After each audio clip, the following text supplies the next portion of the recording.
Oh, I could get into that right now, talking about winter weather. If you're not a winter lover, we may be the bearers of bad news. A Colorado low on the way. Certainly going to disrupt your travel plans. But if you are heading down to Florida, just keep that in mind. When you are going to the airport, this is what you do have in store when you do head south. Flagler Beach, 15 degrees. Orlando, 17, 24. Further south. Is it okay if you put a towel on the beach chair for me? That's not rude, right? Saving it for that long? I'll be there soon. A Colorado low started in Colorado. You got it. And the snow was certainly there, but here and stateside, this storm affecting over 105 million people. And what's so interesting about this, too, is watching the track of that low shifts up to the north affects so much less. But these are population hotspots, and we're going to continue to track that as the watches and warnings filter in. When you have a winter storm watch or warning, it's because of the snow, the blowing and gusting snow as well, those gusty conditions and the cold conditions. And it can be freezing rain too, but that's an Atlantic story. For Ontario, it's all about the snow. North of that 401 will change drastically, drop off from the snow, but south of that, south of the lakes, eastern townships, New Brunswick, we are really going to see this one pack a punch. Now, let's time this out. Saturday morning will have already started southern parts of Ontario, even into the morning hours with the way that the lakes and the winds have been going. Some lake effect for Hamilton, Stony Creek, so that's actually not part of the Colorado low, but that will move on in. By Saturday afternoon, we get a widespread swath. And for areas like Kingston, you got that 15 centimeter mark. For areas like Toronto, you can have 5 to 10 to 15. But the 15 is actually closer to the lake. So indicators saying around 13 centimeters closer to the lakes, where you usually don't have that. But it's because it's so dry, high pressure to the north, ushering in cold conditions. It's been hard for this low to push its way on it.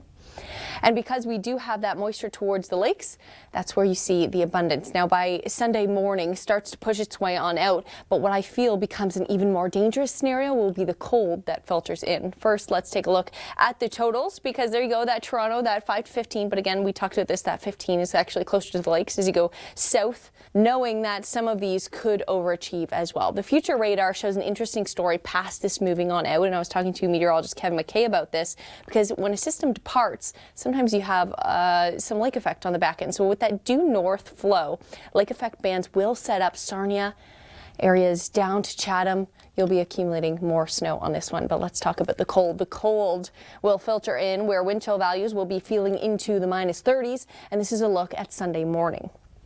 Toronto, we haven't experienced this kind of cold weather in a very long time this season, feeling like minus 29.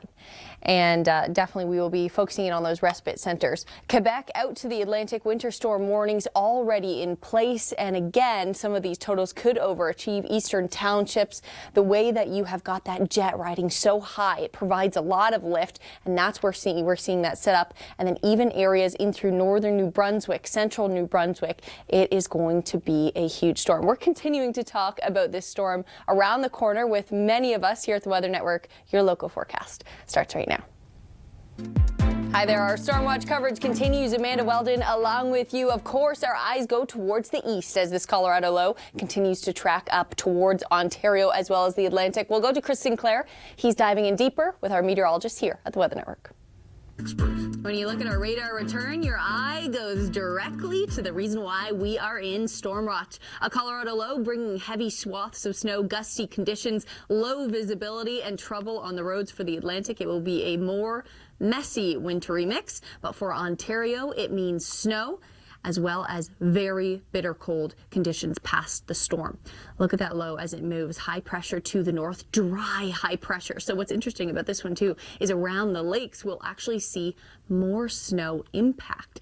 Now, south of the 401, we'll see more snow. And then as we head north of the 401, it will drop off significantly. But how much snow are we really talking about?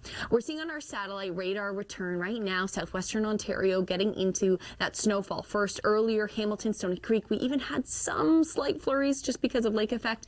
But this is the totals that we are looking at. Our chief meteorologist, Chris Scott, as well as Emily Vukovic, talks it out a little bit further. And you don't need a lot to disrupt a big city, do you? Thanks, guys.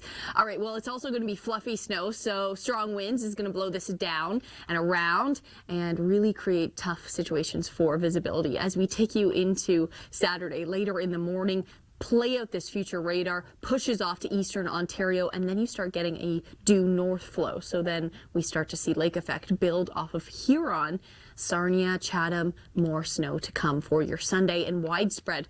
Even if you're not seeing the snow on Sunday, you are going to be feeling the cold, the coldest conditions we have had yet this season. And Monday morning, it's going to feel like minus 29 in downtown Toronto. Quebec, you will see a huge brunt of snow, and New Brunswick as well. We'll continue to track that story around the corner. Stormwatch coverage continues.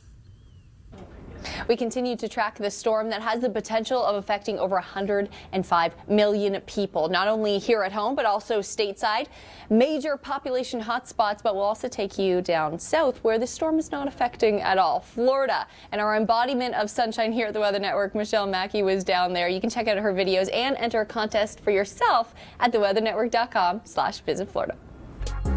The coldest air that we will have felt this season. That's what is in store for Sunday. This afternoon, minus 12 for Toronto, minus 21 Montreal, 2 degrees and some flurries just departing for the Avalon. And below seasonal in the Maritimes too, a Colorado low tracking on through. But let's not talk about Colorado. Let's talk about Florida, because if you are not a winter lover, you may not like the weather on the way, but you will love this. Into the 20s and the orange juice, always cold.